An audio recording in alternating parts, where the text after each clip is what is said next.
on Hollywood Minute, I was like, oh, I bet you're going to become friends with everyone you talk about someday.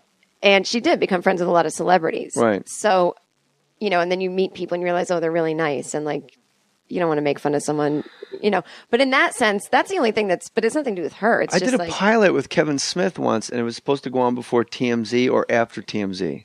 And it was basically, we stand there and they put like, Ben Affleck up on a monitor and we talk shit about Ben Affleck. And then afterwards I felt like kind of gross. And I said, I want to be the guy in the monitor. I don't want to be the guy in the peanut gallery talking shit about the guy in the monitor. Yeah. But the other thing I wanted to ask you this, when you work with somebody super famous, like she is at the top of the heap. Yeah. At any moment, did I just say, at any moment, they can make you Gayle King. Yes. At any moment, if she decides that Jen Kirkman is going to be the next famous person on E, she just goes into the office and goes, "Look, this is the person." That kind of happened with Whitney and Ross Matthews, although they had their own things going on for sure. And Chelsea has a production company, so she does it, by the books. Like they pitched things and it worked out, and they got pilots or they got series or whatever. So, what keeps you from lobbying Chelsea to pick up your ideas, or you just are out of ideas? I'm out of it. Well, right now, like for me, I want to just be more and more of a stand-up. Like I would love to be on the road all the time. I want to write another book. I want to do all that kind of stuff. So I do have a sitcom idea based on my book, based on my family, and she does have a production company. So last year I was meeting with showrunners to try to do that whole thing, and I just got too busy, so I put it off till this year. So that's what I will be beginning now through her production company is pitching, but it would, it'd be at other networks. It wouldn't be like And the name of your book is I Can Barely Take Care of Myself. Yeah. And that's out now.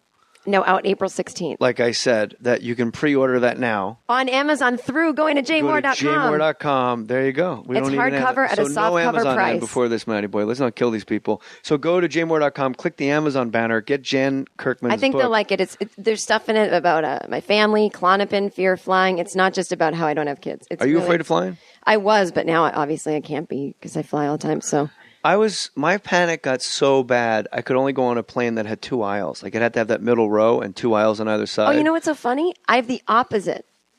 I could only go on 3, an aisle and 3, because I felt safer. I'm actually enjoy claustrophobia. I actually can only go on a glider. I even took a class. I can only skydive. I took a class called Logan's Heroes at Logan Airport in Boston to learn how to not have a fear of flying at age 21. Because I'm like, my life's fucked if I don't get over this. Because my fear started as a teenager. And it didn't work. I was the only one in the class who... What do they teach you in the class? Statistics they should teach you. They do. And the pilot comes in and talks. And then you do breathing exercises every week. Like, I couldn't even go to the airport. My dad had to drive me. And I was like buckling. In the Cutlass, literally. I'm buckling. And he walks me to class. I'll drop you off curbside. You probably just got carry on. He would come in with me to the class, which was in a Delta terminal, and there were planes parked outside, and even that was making me This sweat. is giving me anxiety, this setup. And my dad sat there, and he loved it because it was like therapy. It was taught by this psychologist, Dr. Al Forgione, who would smoke, and you could still smoke at that time in the airport, and he would eat cheeseburgers, and he would say stuff like, you have to get your diet better. No coffee, no smoking. You got to really make sure that you... About flying? Yeah, because anything that could make your body physically panic, you want to avoid before flight. Yeah, but there's no food that I put in my body that makes me... I've never been like, oh my God, I had a pork chop. I should go to the airport but like right coffee or cigarettes or, even junk food can kind of has a lot of sugar in it. So, but he'd sit there like, smoking. And we'd go, well, you can do that. He goes, I'm not the one afraid. And so we took a graduation flight from Boston to New York. And the pilot was like, I'm proud of you. I'm trying to do that pilot noise, but it didn't work because I'm not at a club. He's like, I'm proud of you. I just put my hand over the mic to do the psh. Hi, everybody. Those are the calmest motherfuckers on the planet. Well, now we know why, because they're fucking exhausted. They must have a weird death JFK wish. in about a half hour. No, we'll just take a completely hack podcast. You and I doing pilot voices to each other. If you look on the right side of the plane, we're going to have a little chop. I like turbulence to become chop. We're going to have a little chop. I hate turbulence. But somehow it comforts me because if he tells me it's coming and we hit it, I know everything's going exactly as planned. That's true. I just don't like the kind that dips down where you feel like an elevator dropped out under you. To me, I've never been afraid of a plane crashing. Me neither. And I've been on some wacky ass. I've been on a plane that got struck by lightning 3 times over the Potomac. Like Holy as fuck. we were coming in, when people were like praying and shit fell out of the overheads, Oh my God. and the pilot said we were hit by lightning. It was a 777 too, which is like the biggest plane they make, and it was by chance that we were on it. He goes, 777 is a enormous aircraft able to withstand lightning. There's really no boom. We get hit again as he's talking. The fucking guy never comes back on. Oh, that's terrifying. Yes, and we're fishtailing over the just hear him Potomac screaming, River. I calling look his wife. behind me. Everybody's holding hands. It scared the shit out of me. And when we landed, everybody got out and like prayed and stuff. It was very freaky. People and like- I've been on like prop planes in Iowa and snowstorms and McCall, Idaho. Like, What do you? I'm a comic like Do you not learn from Buddy Holly? I won't get on a prop plane. No props. No gig. I got to get there to get the money, and I got to come home to cash it. I don't give a fuck how I get I will there. work at Starbucks that week to not get on a prop plane. You ain't gonna make that corporate money at Starbucks, my love. No, you know what? That's I'm a not lot going to of. make the corporate gigs. I know involve prop planes. I've turned down 1 or 2 things because. Well, next one you turn down, tell them, but I know just the guy. They've been like for makeup companies, but you know, I'll Yes, tell them. my me too. grandfather was president of Revlon in the 50s, Jack Mohr. You're fucking kidding. I wouldn't kid you. I would kid you, but not about that. That's great. Yeah. Do you have any old samples from like the 50s? I bet. No, but Worth money. he was a perfumer, and he had a whole setup in his basement in Montclair, New Jersey, and he'd have me come in. And he goes, JJ, he was class. Like he was so class. He would mow the lawn in a suit. He was that kind of guy. God damn it. He always had the suits with like a crest on it, like some Yeah. kind of weird. Did you work in New York City? Yeah, he was on the Heisman committee, and he was Totally like madman. 21. Yeah, but super laid back. Oh, I love Not it. like didn't smoke. Just every once in a while, Betty, a martini's ready. And then like Thanksgiving dinner, there'd be like a fountain on the table that he made, and it my would God. be it would emit a nice smell. That's a life I want. It was neat For like 10 minutes, for like a week. to be a perfumer. Not just to be a guy in a suit mowing the lawn and my martini's ready. I think he's. What antidepressants were you on? Effexor, Prozac, Lexapro, Which one worked the best? Wellbutrin. Prozac is my first love. Really? I love it like... Are you on it now? No, I haven't been on anything Are you on Klonopin now? in 4 years. I just have Klonopin that I take. I take a half of one before I get on a plane. Yeah. And then I have it as needed. Sometimes if I was like stuck in traffic on the freeway, I might, anything where I feel kind of stuck, I might get a panic attack. But I'm really good now at talking myself down. So your fear and panic was the same as mine, confinement. No, wide open. Oh, you're agoraphobic. Like if you said go into Joshua Tree by yourself for 10 minutes, I would need something to run to and hold on to. And That's normal. Yeah. But the thing with the flying was I didn't mind being confined in the plane. I minded that we were in this vast thing called the sky. That kind Called of the bothered what? the sky. What's that? It's the thing you're in. Yeah. That kind of bothered me. And I used to be afraid of heights. And I turned down like a temp job in the World Trade Center. Great call, On by September the way. 10th. On June a year before. Not even kidding. For real? Yeah. What was that company called? No, I don't remember the name, but it was like some temp assignment. And they're like, it's on the 50th floor of the Trade Center. And I was like, no. So you were more Mad Men than anybody if you're doing all these. You said you had 20 office jobs. Probably, because some of them lasted a week. Some of them lasted more. I worked at this place, Solid ING, another kind of weird, I don't know what that was either. But it was like the worst job. And then I worked at this is my favorite, an internet startup. This guy started, he was 35 at the time, which seems so old to me then. I was 26, or he was 33, who cares? And he was this short little guy. He started a company. I feel bad. It doesn't exist, but I feel like he follows my career still. Who cares? It's called Quixie. So this is the company. You would call a 1-800 number. You don't want to be a short guy and have the name Quixie. It's just, you should be tall. Quixie and a short guy is sounds a like disaster. Pixie, right? Yeah, it's just Quixie. It's like a Bud Bundy startup. Like, I got this great idea, Dad, Quixie. It was like that.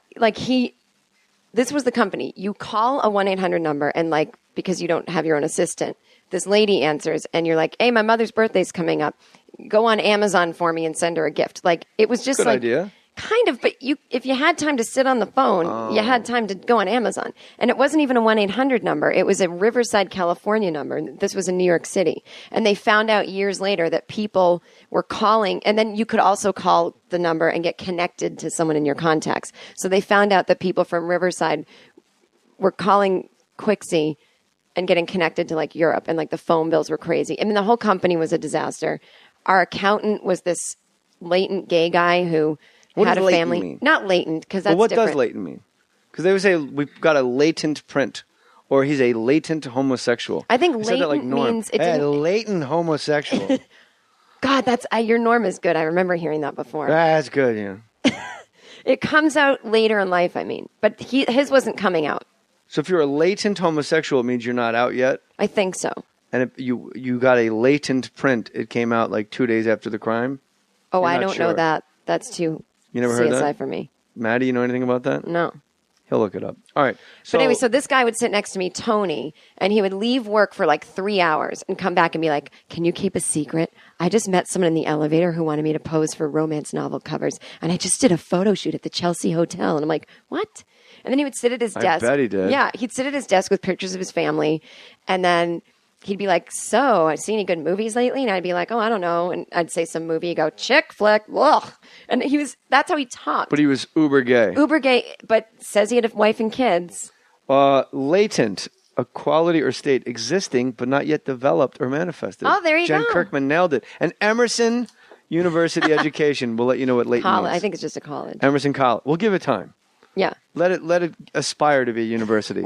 Right now it's a borough, then it'll be a comedy. town, then it's a college, then it's a university. Oh, whoops. So the guy, are you spilling more coffee No. all over yourself? So the guy was super gay, Yeah. but always talking about like whatever, chick flick. And then there was this woman, Lisa, heavyweight human resource, heavyweight. A heavy, wet. You know what? It kind of is funnier that way. Go with that. A heavy, wet, Stick with it. sad human resources lady who would say things to me. A heavy, wet, sad human resources. She would say lady. things to me like everyone came to me because I was the assistant and I had all the information. How are you a temp with all the info? You must have been. No, I wasn't a temp. This became a real job at an office. Yeah. In Boston. No, this is New York City. Like I said. Like you said, New York City. So she comes over to my desk and she would sit on it. How was your weekend? And I'm like, I have the same weekend every weekend. I did stand up. Like, there's no, there was no like I went away or whatever. And she's like, well, my dad was supposed to visit, but he didn't. Her dad was some ambassador that she never saw. It was like totally. So she says. So, yeah, it was so sad. And then. He's a doorman at the Ambassador Hotel. I think it was just someone who never wanted to see her. That might be the worst joke this month of all podcasts. Where is the Ambassador Hotel? It's not there anymore. It's where Bobby Kennedy got shot. Oh, that's right, in L.A. Her husband was Bobby Kennedy. He's an ambassador at the Ambassador. Date this woman. Not to be mean. But then she found a boyfriend. Okay. And the he fat, sad lady. Yeah, and he was kind of like a chubby guy who wore Mickey Mouse ties. She showed me his picture. Oh, my God. That's perfectly corporate. Yeah, so he worked in Connecticut. So they didn't see each other a lot. But they moved in together. And she would come to my desk and go, "So last night I stripped off all my clothes and left the trail of them up the stairs. And then when Khan got home, he saw that and thought someone had broken in. So he called the police instead of coming upstairs and having sex with me." I'm like, Khan? that was his name was like Constantine, so she called him Khan. Khan. But I I'm wish it like- was Scott Khan, married to a big, fat, sad, wet lady. But then she tells me she forced him to marry her. She forced him. They were going on a cruise, and she said, "Khan, are you going to propose on the cruise?" He's like, "I hadn't planned on it." And she got pissed at him and basically told him what she wanted.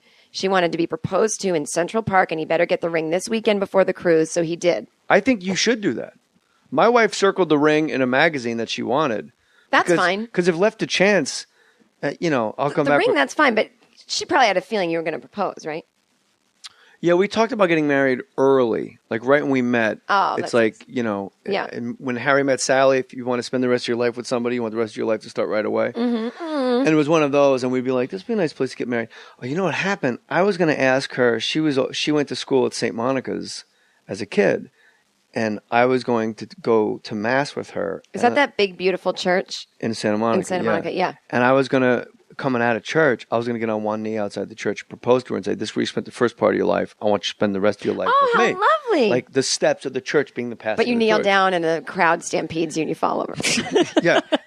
A gay Asian crowd. It's a very progressive church. So she was doing a photo shoot for somebody, and the girl, like one of the ladies at the photo shoot says, "Are you guys getting married?" I go, "Yeah, but can you keep a secret?" And she goes, "Yeah." And I told her, and then she literally walked in the room and told my wife how it was going to go. What the fuck? And then it was in the article next to the photo of my wife, and then I wound up proposing in the bathroom, the master bathroom with. On Hollywood Minute, I was like, oh, I bet you're going to become friends with everyone you talk about someday.